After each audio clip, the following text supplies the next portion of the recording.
Seperti kita tahu, kritik ke pemerintah berarti menyasar pada kebijakan dan tindakan pemerintah, bukan ke personalnya. Namun sekarang ini, publik telah tidak lagi sekadar mengkritik pemerintah. Publik tak segan menyerang pribadi keluarga Jokowi. Salah? Tidak juga. Kemarin Erina Gudono misalnya jadi sasaran tembak makian publik lantaran tindakan nirempatinya yang flexing di medsos di tengah kondisi bangsa yang carut marut. Hal itu melebar hingga dugaan dirinya punya masalah bau ketiak. Publik juga merujak masa kecil Jokowi yang ketika masih bayi bernama Mulyono. Kini banyak hujatan oleh publik tak lagi menyasar kepada Jokowi sang presiden, tapi ke Mulyono. Kerap diplesetkan jadi Mulyo, no. Mulia, tidak dalam bahasa Jawa.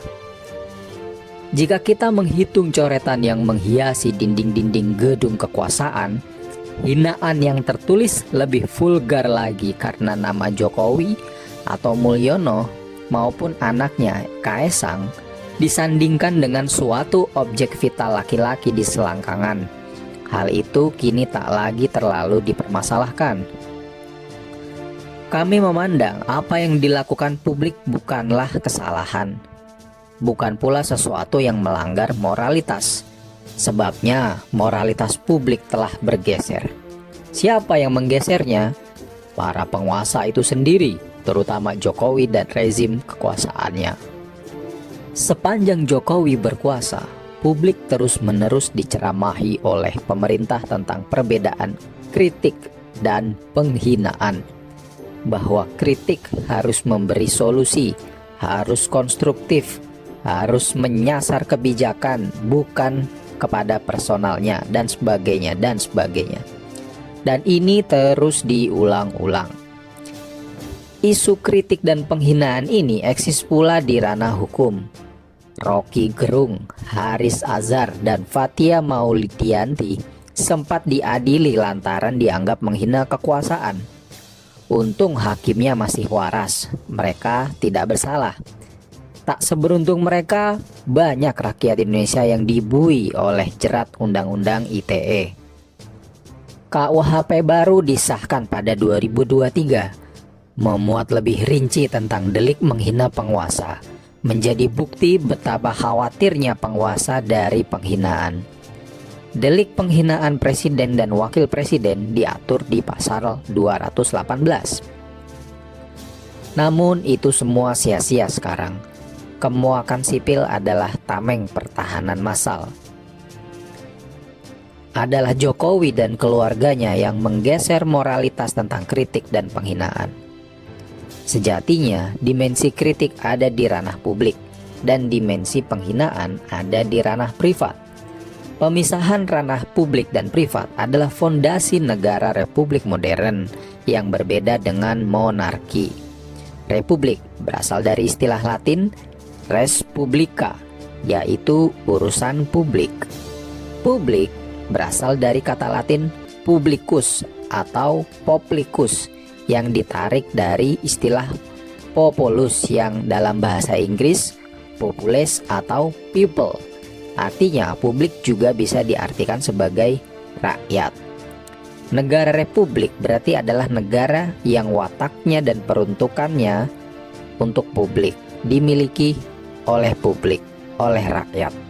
Hal ini membedakan dengan monarki sebagai suatu bentuk negara yang dimiliki keluarga, wangsa, klan, atau dinasti tertentu. Dalam monarki absolut, tidak ada pembedaan urusan publik dan privat.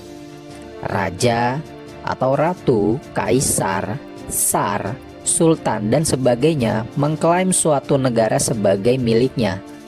Negara adalah aku, ujar Raja Louis XIV. Tanah, ternak, kebun, sumur, termasuk jiwa raga rakyat adalah milik raja. Dalam negara republik ada pemisahan urusan publik dan privat. Pemerintah tidak boleh memasuki bahkan merampas kepemilikan dan kehidupan privat. Begitu juga urusan privat tidak boleh dibawa-bawa jadi urusan negara. Jokowi dan keluarganya telah melanggar batas urusan publik dan privat dalam kerangka negara republik. Jokowi menjalin hubungan keluarga dengan Hakim MK sebagai adik ipar, yaitu Anwar Usman pada 2022. Putra dan menantunya difasilitasi menjadi wali kota di Solo dan Medan pada 2020. Bukan hanya anak, tapi kerabat dekat Jokowi juga dapat jatah kue kekuasaan. Ada yang jadi komisaris dan pejabat BUMN. Media Tempo telah mengulas lengkap politik jatah kekuasaan ini. Gibran sebagai putra Jokowi dipermudah jalannya menjadi wakil presiden pada pemilu 2024. Dan sialnya menang. Anwar Usman memberi putusan yang menguntungkan Gibran. Dan berkali-kali Jokowi dan menteri-menterinya menggunakan fasilitas negara untuk mendukung dan mempermak sosok Gibran. Tak selesai di pemilu, pada Pilkada serentak 2024 pun anak bontot Jokowi yaitu Kaisang hendak dimuluskan jalannya menjadi kepala daerah. Putusan MK juga hendak dianulir koalisi parpol DPR pendukung Jokowi meski terbilang gagal karena besarnya tekanan publik yang kian waras dan mawas. Sebenarnya masih banyak lagi pelanggaran batas urusan publik dan privat yang dilakukan Jokowi, termasuk misalnya menggunakan fasilitas negara untuk hadir di acara pernikahan selebriti. Namun itu akan menjadi terlalu panjang jika diurai satu persatu. Jika dapat diringkas, bentuk pelanggaran urusan publik dan privat yang dilakukan Jokowi adalah melakukan politik dinasti dan nepotisme. Inilah yang membuat rakyat muak. Terlebih dua aksi politik keji dilakukan dengan memanfaatkan instrumen negara tanpa rasa malu sedikit pun. Lantaran Jokowi sudah tidak memisahkan urusan publik dan privat, maka rakyat juga berhak melakukan hal serupa. Jokowi sudah melanggar batas urusan publik dan privat, rakyat pun merespon itu dengan tidak lagi memisahkan kritik yang mana merupakan dimensi publik dan penghinaan yang berdimensi privat.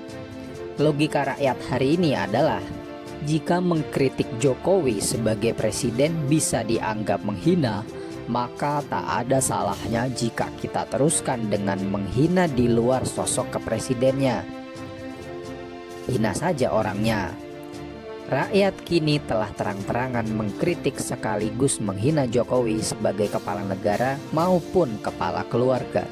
Menterinya Bahlil Lahadalia yang menjulukinya sebagai Raja Jawa pun turut menambah bahan bakar amarah rakyat sekaligus memvalidasi adanya politik dinasti Jokowi. Raja adalah ibarat kepala bagi tubuh negara monarki. Pemenggalan kepala Raja Louis XVI di gilotin pada Revolusi Prancis 1789 ialah simbol pemutusan sistem monarki, pemisahan urusan publik dan privat. Maka jika kroninya telah vulgar menggelarinya Raja Jawa, tak ada salahnya kita sebagai rakyat melontarkan lepas mahkota atau kepala Raja